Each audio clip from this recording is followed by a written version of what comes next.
Hello, nice special forces. Who dares wins. So today I'm just doing a low-level guide for the Queen Black Dragon. As I noticed a couple of days ago, that several we've gained quite a few low-level players in the clan. So I'm just trying to help them get their Queen Black Dragon kills, just to help them start to get into bossing. Um, so here I've got my setup. I've gone with quite a low-level setup. Um, Low level gear, low level weapons, minimal jewelry, things like that, and very low level potions. So we'll start up with the armor.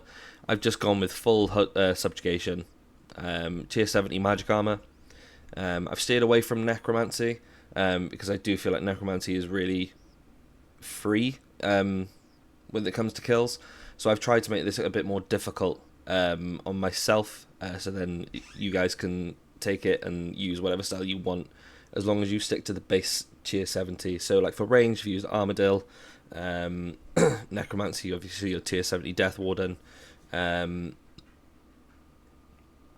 then melee, it would be Bandos.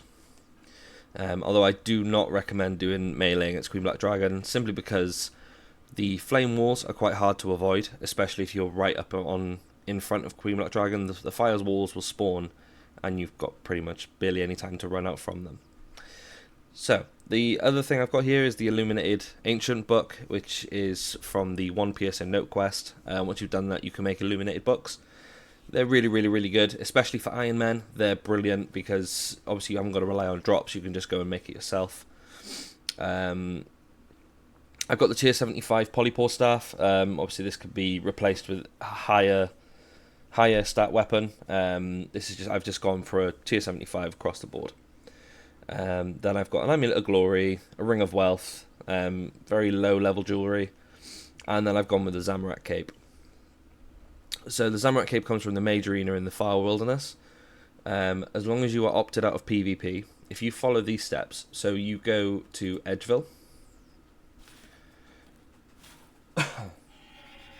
then we run down here, past the bank, down towards this big Slayer Master guy, Vanica, and there's a lever by here. So we'll pull on that lever, and it will take us into the deep wilderness. From there, we just run up north, and we slash this web. You might have to click it a couple of times, because it doesn't always cut first time. And then we run to the west here.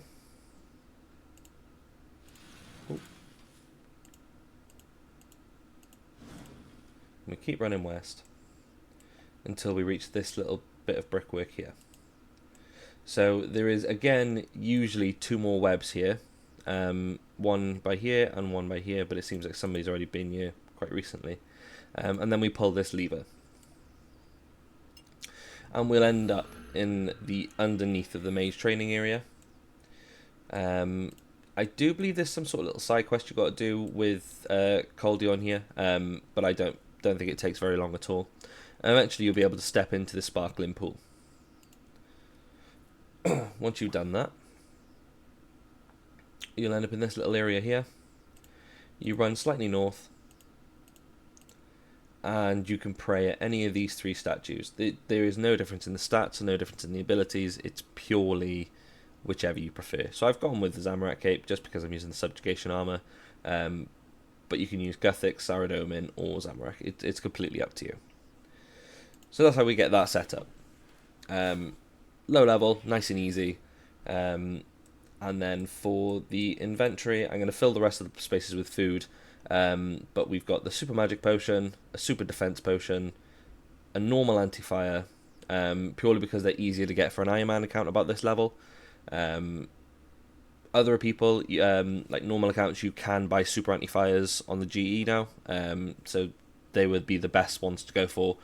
But like I say, I'm trying to help Iron Mans as well, so that's why I've gone with just a pure basic anti-fire.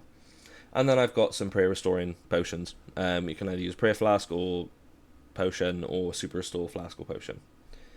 And then, like I say, the rest of the inventory then will just be food. I'm not going to use runes, simply because I'm going to be casting the Polypore Strike. just saves on infantry space. However, if you need runes or ammunition or whatever, then you would obviously bring that as well. So for tier 75, it would be like the fire wave or things like that. Okay, so get in there. If you have over 100 kills across bosses in Illinois and you have defeated the Queen Black Dragon before, you can use the War's Retreat portal. If you haven't, then we will be using this way to get there. So we're going to home teleport to Port Sarim.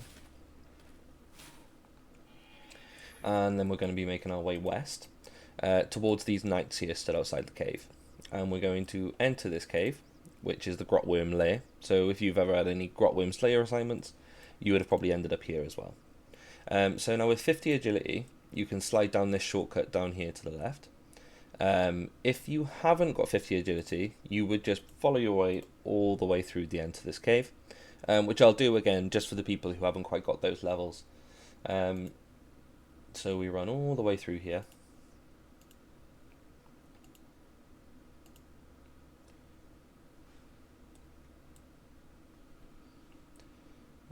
We keep going, and there's a cave here. So we go through this cave opening. And then so we're on the next level now. So then we go all the way down here. It's very, very south. To the next exit.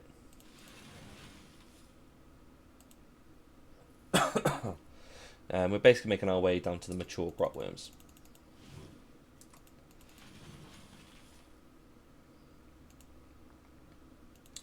So the next cave opening is coming up now on the west hand side, on the east hand side, sorry.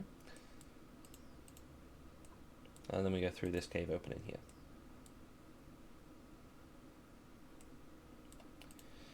And then this is the last floor, so we go all the way east down here, past all the mature grotworms. Make sure you protect from, I believe they hit with ranged, as you're running through here, because sometimes if you're a lower level, the mature grotworms can be aggressive. And we run all the way past here, through this barrier, to end up at this little portal by here. If you have the 50 agility needed, you can. This is where you will end up through. You'll come down through that shortcut, and you'll end up down here by the boss encounter. Okay, so now we're going to go into the first kill. So we investigate the summoning portal. You need 60 summoning to fight the Queen Black Dragon. I believe that is the only requirement. And I think there is a quest as well, actually. But it's a really, really fast quest. And you do, I think, you get reduced damage against the Queen Black Dragon as well. So we get up with this interface system. So we're just going to start our encounter. At the start of the encounter, because we've got God pages on our books, we're going to activate our God book. We're going to come and stand to the left of this, and we're going to drink our potions. We're going to turn on our Protect from Ranged and our Magic Increasing spell.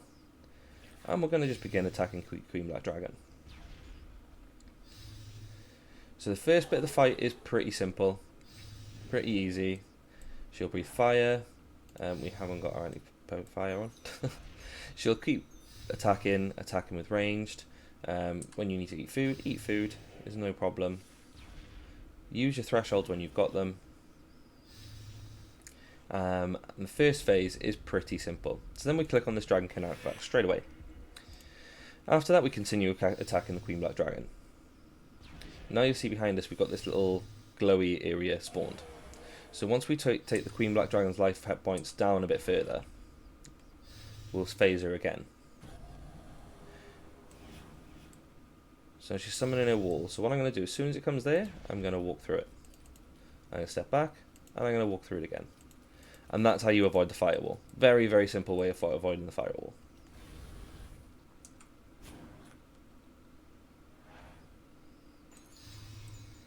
And then, like I say, we just DPS it down, and then we run up past here, and we click on this Dragon artifact. As soon as you click it, run back, because otherwise that area will start to poison you. So we run over to this side now, and we just keep on attacking the Queen Black Dragon. We're quite fortunate at the moment, we haven't actually run into any of the Wandering Souls yet. So now she's turned herself so she's vulnerable to magic, so that's better for us. So we just DPS it down, and the next one, we run over to this artifact. Same thing again. As soon as you hit it, run back as quick as you can. And then we're going to stand back here, and we're just going to DPS the Queen Black Dragon again.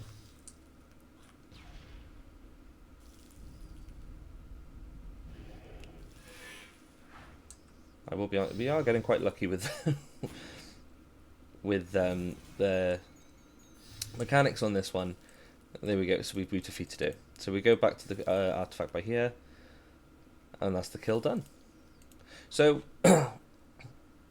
mechanics, we got quite lucky with the mechanics there. So what I will do is I'll go back in for another encounter, and I will try and get her to give us some mechanics that we can deal with and show you guys how to deal with them. So we'll just go back in now, straight back into an instance. I'll repot up because super magic potions don't last for the full 5 minutes. And we have a prey ranged again. Yep, Foog, she's hit me a little bit hard there. Drink some potions. I am only using Beltfish again because of low levels, and it's quite easy food to come by. So again, first phase we are just purely DPSing the Queen Black Dragon down.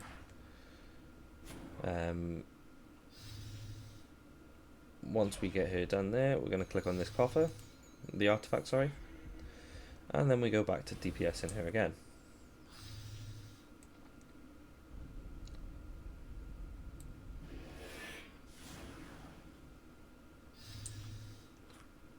We are trying to look to see if she's going to start putting out some Wandering Souls, because they are the ones that really are a pain and can do the damage to you. There we are, so we phased her again, so we're going to click on the artifact again, and we're going to run back down here to this side of the artifact.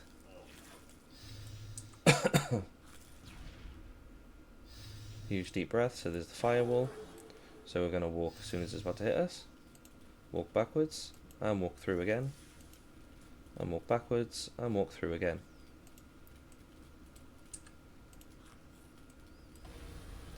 And then again, right, so the tortured cells, so as soon as they spawn, step to the right. And you see those little circles that they spawned, it ended up killing that wandering soul. So we haven't got to deal with one of them. You can ignore them for the time being. He re-teleported, so I'm going to go back to the other side of him to damage him with the other ring. And we're going to run back down here. So now that soul's gone over here, we're going to kill it. We have to kill it as soon as we possibly can. Otherwise it will stop time and you can't eat or heal, but you will consistently take damage from the Queen Black Dragon. So the other big mechanic, which doesn't look like we're going to see, is she will take deep breath, and she's about to breathe really hot flames. So what you do for that mechanic is you simply just come as far over to the side as you possibly can and stay over here while DPSing the Queen Black Dragon. If you stay about here, you'll end up taking 750 per game tick for about 6 game ticks, I believe. If you are stood in the middle, by here, in front of her, or anywhere in the middle, you're going to take 1500. And obviously, you don't want that. You want less damage as possible. So that would be the other mechanic for the Queen Black Dragon, and that is her done. Like I say, with the Wandering Souls, you want to make sure if you see them come over into the corner, it'll either be this corner or that corner over there. If you see them going over there and starting to talk about there's not much time left, etc, etc, you need to DPS them down as soon as you can. They are top priority, because if you don't and they use their time stop, you'll take a lot of damage, and you're not able to heal from it, and all of a sudden then you'll be at death's office. But yeah, apart from that, there's the little rings that those Wandering Souls do spawn. If it's not the end of the world if they do hit you, they hit you for about 1,000 damage each. But it's very simple to avoid them. As soon as they spawn around you. So as soon as they spawn around you, you just take a step past one of the souls, and the hits will hit them instead of hitting you, preventing you from taking any damage.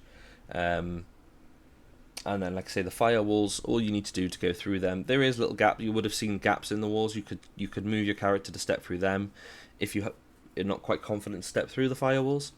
However, all you've got to do to avoid the firewalls, to say when they're about here, you just step through them, and you don't take any damage from the firewalls then. So yeah, so that's my guide on the Queen Black Dragon, guys. Once you go through this staircase, you can go and claim your loot from the coffer, and hopefully you guys will end up with the pet or the Visage. So thanks for watching, guys. Who dares wins. Thank you very much.